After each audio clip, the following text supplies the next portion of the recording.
All right, so I asked you to reflect on a few of these ideas in terms of the advantages, and now let's take a look at a few obstacles in collaboration. Not surprisingly, that we'll find the fact that there's lack of planning time, there's definitely personality conflicts, folks are going to be territorial, there might be absence of the actual training, it's not something that just happens.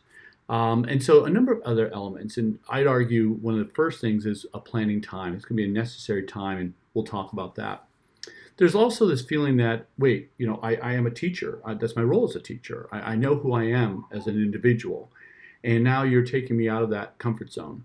And you're taking me out of the fact that I have class autonomy in terms of what I do in terms of instruction. And also this, well, wait, I know what I look like when I do this, but what is this collaboration? Give me the vision. What's the picture? Also, of course, strategies. So we talk about a few obstacles. We need to identify staff. We need to potentially redefine how we structure things. So, for example, the middle school model, and by the way, I think this is an excellent example. The middle school model is one where we've realigned our schedules. We've identified times when that group of teachers, a math teacher, a science teacher, a English language arts teacher, a social studies teacher, can have planning time, let's say on a Thursday afternoon, where all their sixth grade students that they're working with are off into PE or music or some sort of other elective. And so we've had to reorganize our master schedules so every team in our building is able to do that. That's important.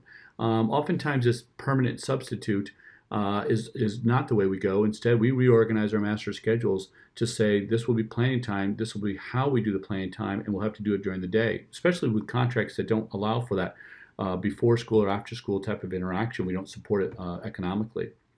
The other thing in terms of strategies is that the ability to schedule a regular program of assemblies for teacher teams to be able to work with, or as I mentioned before, using some specialists to go along with that during the day. So that's the other thing. Or what's not noted here would be also the fact that a special education teacher and a general education teacher may have co-planning at one time. So therefore, what are our resource room students doing as well as our general education students doing at that time? The other thing that's happened, and we see this in districts in the surrounding Kansas City area, and Lawrence Public Schools is a perfect example of that. We have a late start every Wednesday, or we have an early release every Wednesday, depending upon the buildings. And that allows for that group planning by educators. And by the way, they can't meet with students during that time, and they can't meet with parents during that time. They are supposed to be working together very proactively in their planning, and that's the reason behind it. If you do it once a week, you think of 32 educational weeks. So that's a little less than 30 times that they can plan, or maybe they're getting some professional learning that time. So very, very important. The other thing that's been happening, and you see it's less time, and that is increasing the school day.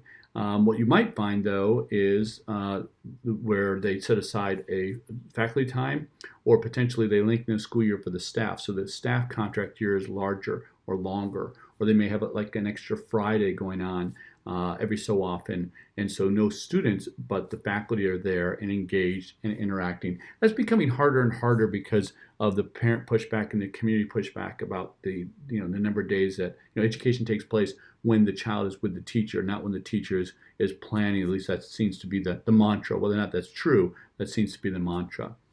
And the final thing here for our review for this portion is this commitment. So the obstacles are there, strategies to do it, but there needs to be a personal commitment, there needs to be a professional commitment, there needs to be appreciation that we can improve our programs and services.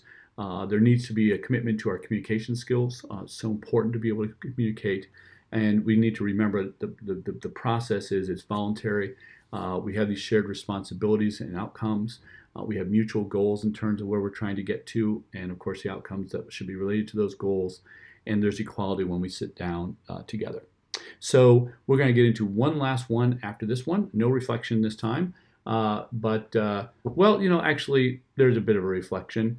What I'd ask to think about now would be how to do it. And we'll get that in our last and final presentation that will come up after this one. Hope this was helpful, and thanks again for listening.